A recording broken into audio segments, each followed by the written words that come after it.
We're back. This is Beyond the Spread.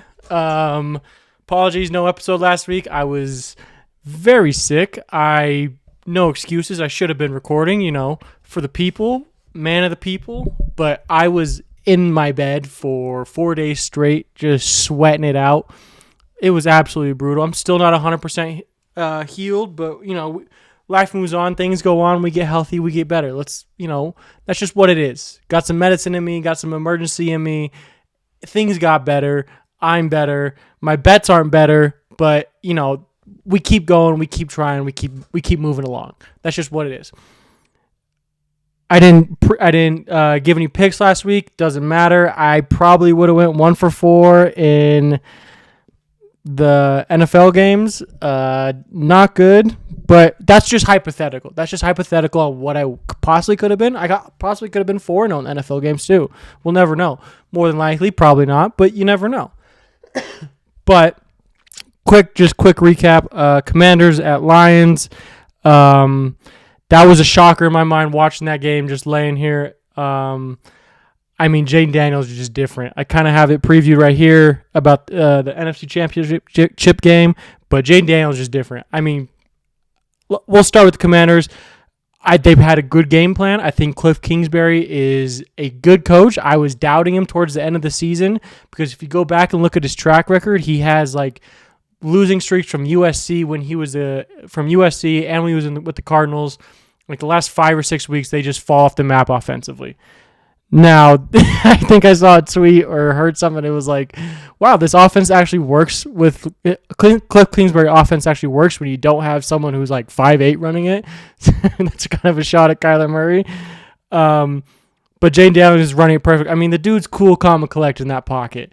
You see him talking with other players on the opposing team, and he's just jawing with them, all these kinds of things, and he just has a smile on his face 24/7. I'm like, that's a killer right there.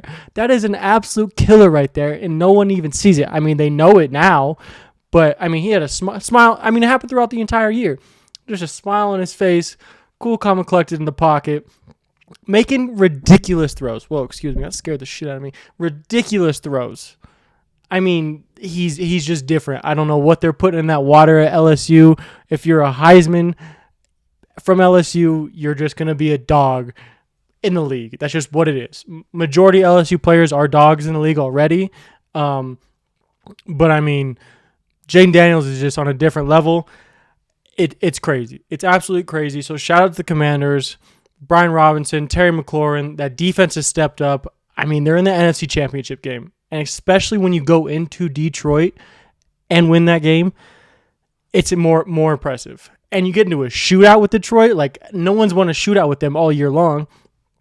So, it's very impressive. Congrats to the Commanders, NFC Championship. On the Lions side, it's kind of a brutal blow. You look okay. You get David Montgomery back. The defense is starting to slowly get back together and then just regress immediately right when you start playing. One of the DBs broke his arms in the first quarter or something like that. You got second and third stringers out there at DBs against, Scary Terry. Scary Terry had a fucking day.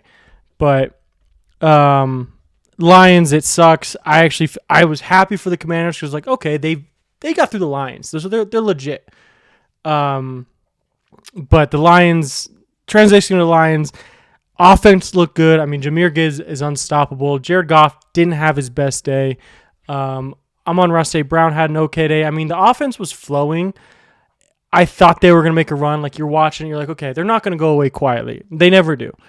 But when Jameson Williams throws, they do a trick play. Jameson Williams throws on the run to Jahmyr Gibbs down the sideline, and it's just not a good pass. He should have thrown it away. Whatever. It's a receiver making a good throw. He gave Jahmyr Gibbs a chance. Jameson Williams said, fuck it. He humped the ground earlier in the game. So it's the guy's wild. He's going to let things fly. But, I'm happy for the Commanders. The Lions were banged up defensively. You like to see it. You like to see a healthy Detroit team in the playoffs. It just didn't happen. Just defensive injury after defensive injury. The offense didn't really slow down when David Montgomery went out. Jahmyr Gibbs just carried the load even more. If that defense is healthy, I don't know. In my heart of hearts, I think Detroit wins that game if that defense is even majority healthy. I mean, I think they had 9 starters out, or somewhere in that range though, where you're playing with a lot of second and third stringers and rotating off the field. If that defensive health is healthy, I don't know.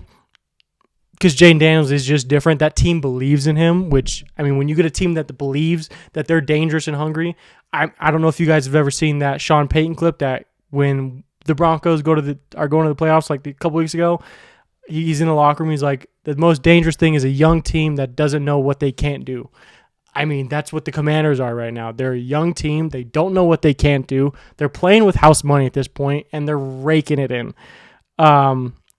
Again, happy for the Commanders. Feel a little bit bad for the Lions because it just felt like it was there all year. I wanted to see them in the Super Bowl. I'm just going to chalk up to Jared not having a good day and that defense being on second and third stringers. Again, does it change if that defense is healthier? Yeah, if Jared has the same kind of day, I think the defense kind of pulls him out of the hole and makes some plays for that offense. But that's just not the way the cards fall this time. It is what it is. So shout out to the Commanders. They're playing Philly. Rams at Eagles. Crazy first quarter. Back and forth. And then it just slows down real quickly. I mean, the snow starts coming down. All these kind of things. Matthew Stafford doesn't look like he's very comfortable in the snow. He played in Detroit for years. He played in the NFC North. All these kind of things. Played outdoor games a ton. But when you become like an indoor cat, or what do they call it when you move during the wintertime? I forgot what it is, but he's kind of turned into one of those guys. Don't get me wrong, he still had a pretty good game. But when it gets cold and that ball is just freezing, I mean, it's hard to hold on to. It's hard to throw.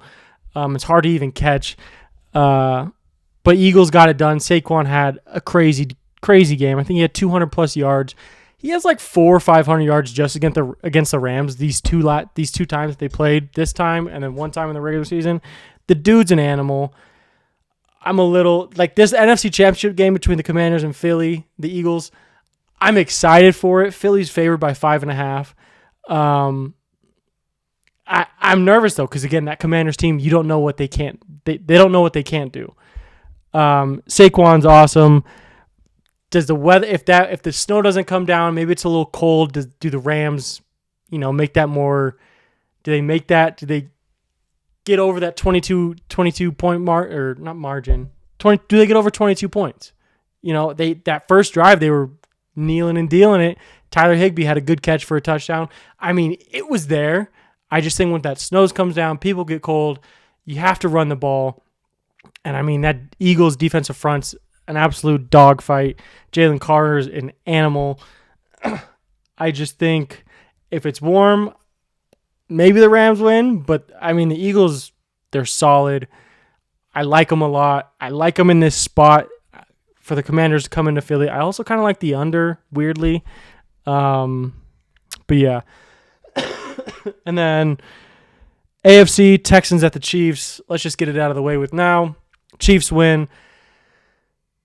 Texans. Where do we want to start with the Texans? They didn't have a terrible game. It wasn't ideal by any means. But that defense is legit. I think it was a small turning point for the Texans going into next season. Because all year, they've kind of just been rocky. They've kind of just been that thorn in your side. Like, they're good, but are they good? Do they hurt? Do they hurt other people? That kind of thing. I like the Texans. I think CJ Stroud's really good. But in this game, they had a good game plan. Look, the Chiefs are the Chiefs. You can't go in there and lay, 14 points? You just can't. You have to keep up with them. And Patty and Kelsey just know how to get it done in the playoffs. It's just what they do. I've been saying it since, week 15, week 16. They're just going to turn it on. They just do it like that. Andy Reid knows what he's calling. Matt Nagy knows what he's calling. They trust each other. They trust what they're seeing. All these kinds of things.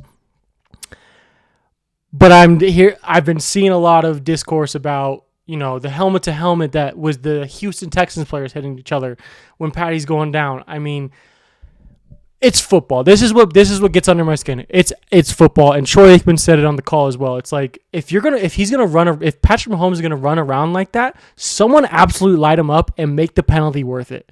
That's just what it is. Because he's at this point, he's kind of asking for it. Now he's playing his cards very well. He's like, oh, if I go down just a half second later, I can kind of take a hit and get 15 yards onto this. It's a game plan. I totally get it, but eventually that shit's just gonna catch up with you. And this isn't coming from a point of hatred or anything for Patrick Mahomes because he is a great quarterback. But I mean, you guys have probably seen the videos too, where it's like the flop video, like he's going out of bounds and then just pulls up half a second, light his ass up. He's in bounds. Like if you're gonna get the penalty, make him double think the next time that he's gonna do shit like that. Hit his ass. That's just my mindset. I get it. We got to protect the quarterbacks in certain scenarios. If he's in the pocket or if he's rolling around, throws the ball, and the defender hits him, totally get it. That's a late ass play. I get that. But if he's running around and then he just decides to slide down like he's not a runner, hit his ass. Like I understand he's got to get down. The flop play pissed me off. Light his ass up if he's gonna do that shit. And I guarantee you the next team. The Bills are going to do it. I think the Bills are going to be like, Patty, if you're going to do this shit, we're going to fucking rock you. And there's just no way around it. We're going to make this penalty count. I'm not saying blow his knee out. I'm not saying any of that shit, but light his ass up and make him think about it the next time he does that. It just fires me up because it's taking advantage of the rules. And look, I'm all for taking advantage of the rules. No problem with that. And he's really good at it. Respect to him about doing it. But light his ass up. That is my take on it. There's no other thing that you could tell me that is the other way around. Like that they shouldn't light his ass up. I don't know. But the Chiefs, again, they played their game. They're in the playoffs. They're going to the AFC Championship game for like the 7th year in a row since Patty's been a starter. It's absolutely ridiculous, the kind of run that this team is on. I mean, they're a dynasty, no doubt about it. They're trying to three-peat. I don't want to see them three-peat. No team in the history of the NFL has ever three-peated. I don't want it to be KC. The last dynasty we saw, the Patriots dynasty, I have this other take. I have it written down right here. Where is it at? Patty's going to get rocked. Refs plus the Chiefs equal unstoppable. Braiding the refs. Don't get me wrong. The Patriots had the refs in their back pocket as well, just like the Chiefs do. I'm not going to say that they don't. But I think it's more blatant now because of social media and how many viewers we have watching. I mean, back in the day, you had one TV in the living room and everyone watched it. You couldn't get on social media and look at the hit and watch the replay over and over again. So I think so many camera angles and so many things like that have made the Chiefs even like just hateable. Look, I think that, again, great team. Take a step back. They're a great team. Nothing but respect. You win or lose. It doesn't fucking matter how you got there. You won, right? But I think just how many more eyes are on the game now, how many more cameras are on the game now, how much social media traction all this shit gets, I think that it just makes it even more blatant that the fucking Chiefs have the refs in their pocket. It is what it is. I think, look, you have to beat the Chiefs. You just have to beat the Chiefs. At the end of the day, that's just what it is. You're not going to get ref help in Arrowhead. You're not going to get any help from anyone else besides your team. You have to make them make the mistakes. But again, I think you rock his ass a couple times. He's going to think twice about it. Is what it is. So we got Buffalo going to KC. It's -2. We'll preview in a second. The other thing I wanted to get to, NFL related. Ben Johnson is the head coach of the Chicago Bears, the OC from the Lions. I think that's huge for the Bears. I think that's huge for Caleb Williams in general. I think he's had a rocky start. I think he still has a very high ceiling. I think his arm talent's out of this world. I think he could be really good. They have the weapons around him. Maybe you trade a piece for another one. I like DJ Moore. The tight end's really good. Keenan Allen's a little old. Maybe running back. If I'm doing anything, though, I'm beefing up that offensive line, and I'm going to get like a cornerback or a D end or a D tackle that just changes that entire defense as well. Those are my first moves I'm doing. If I'm a GM, other than hire Ben Johnson, those are the moves that I'm doing in the offseason. That leads me to the next question. Mike McCarthy, the Saints. We don't really know where Mike McCarthy's going to go. I think Mike McCarthy should have a job. I think he's a really good head coach. His record is above 500 as a head coach. I don't know. I don't remember if I mentioned this on the last podcast, which was 2 weeks ago. Vrabel is the Patriots head coach. Match made in heaven. I'm not going to say Belichick 2.0-esque, but is what it is. What are you doing? Dog's acting all weird. But, I mean, it's a match made in heaven. I mean, they got their guy. It is what it is. And I just saw today that Mike McDaniel is actually going back to the Patriots as the offensive coordinator. I don't understand that move, but it is what it is. I mean, he knows that organization. He knows Vrabes. It is what it is. I don't know how that's going to go. I'm very excited / nervous about it. But, yeah. And then the other thing, just news in general, it doesn't really matter, but Neymar, one of the biggest international soccer stars, might go to Chicago and play soccer for the Fire FC or something like that. I saw that. It was a rumor. I think it's really cool when those big stars come over to America and play soccer. It does numbers for people. It gets ticket sales. There's my dog. All right. Apologies about the delay. The next thing I wanted to talk about was Ohio State in the Notre Dame championship game. Was it underwhelming? Was it underhyped? Were we thinking this was going to be a really good game, which it ended up kind of being, but I didn't see much hype around the game online or even just talking to people. They're like, "Oh yeah, it's the national championship game," but it's like it's the end of January almost, or more than halfway through January. And we have a college football game. Do you start the season earlier? Do you cut the games in half? Do you not do championship week? What do you do to get more hype around this game? Now, again, it was Ohio State, Notre Dame. Ohio State was -9. I took Ohio State on this one, shockingly. But it was a good first quarter. Notre Dame went down the field, first drive, scored a touchdown. And then the next thing you know, you blink and it's 14-7. And the next thing you know, you blink, it's 21-7 going into half. And then Ohio State comes out and scores. And then they kick a field goal. Then it's like, oh, okay, Notre Dame gets some traction, scores. And it's like, okay, you're down 8. And then I just don't understand. If you're going to get home on the quarterback, you better make sure you get home on the quarterback. If you're going to send 6 and man coverage everywhere else, especially maybe the best college receiver into the country right now, you better make sure he's tight coverage or play off of him. So, don't give him enough room. That's what I don't understand. If you go back and watch that clip of Jeremiah Smith, he literally has someone playing 15 yards off of him on the inside, and he just pushes him and then just goes right to a fade, catches it. They kick a field goal, end up winning by 10. It was just heartbreaking to see. I wanted Notre Dame to pull it out. I really did, because I am not an Ohio State fan. But, congrats to Ohio State, national champions. Congrats. Great season. You lost to Michigan. No big deal. Sweat off your brow. You go into the playoffs. You win 4 straight games. Congrats to Ohio State, national champs. It was an impressive win. It really was. I mean, you never let your foot off the gas. Will Howard had a good game. Henderson had a good game. Notre Dame looked like they had the blueprint on how to stop them. Just never really did. That first drive, Ohio State went down. They were getting it whatever they wanted, left and right. It's very impressive. Again, I wanted Notre Dame to win it, but it's just like Ohio State, $20 million roster. I think it was the 3rd or 4th most expensive roster in the country.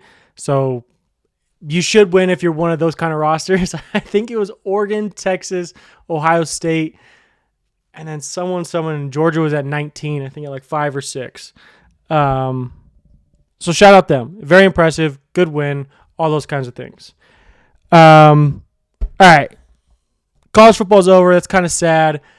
Football is almost over in general, which makes me really sad. So we're going to start transitioning college basketball, NBA, all those kind of things, especially in the next week. We'll definitely have some NBA talk. But let's talk about these NFC Championship game, the NFC Championship game and the AFC Championship game. NFC, Commanders at Philly. Like I said, the spread's 5.5. My heart tells me take the Commander because they're dangerous. They are dangerous right now, but you're going into Philly. You're going into the Link. Philly doesn't scare me. That's the problem. Like, the Commanders kind of scare me on how dangerous they are. Like, don't get me wrong, they got Saquon Barkley.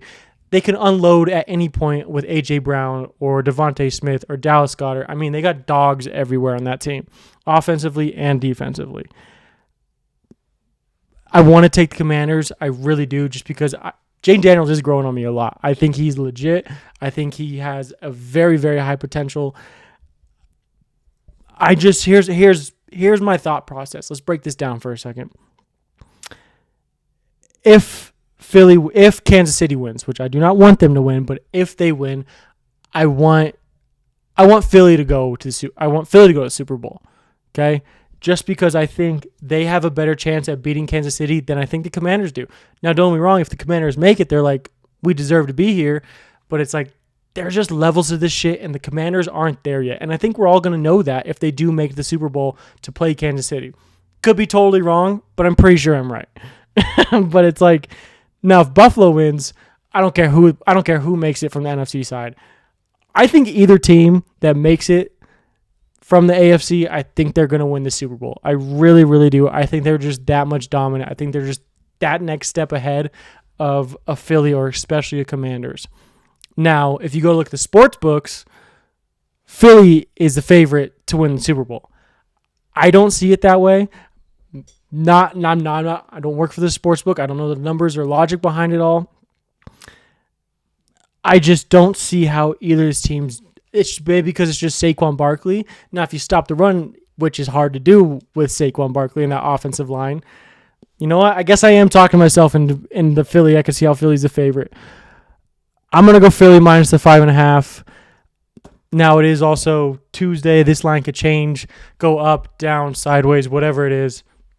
But Commanders at Philly. Give me Philly minus 5.5. Lock it in. I think Saquon's going to have a good day. I think Jalen Hurts is going to throw for maybe like 120 yards. Look, if you can become one-dimensional and be dominant one-dimensional, why not do it? Why not be dominant, as dominant as you can, being one-dimensional? Now, on the other hand, it's like we can throw the ball too, but Jalen Hurts got his knee fucked up last game against the Rams. He's not going to be as mobile as he usually is, which plays in the Commanders' favor. It's just what it is. I know these teams played towards the end of the year. The Commanders won. I think Philly's kind of got that little bad taste in their mouth. Let's play that up a little bit. It just is what it is. AFC, Buffalo going to Kansas City. Kansas City -2.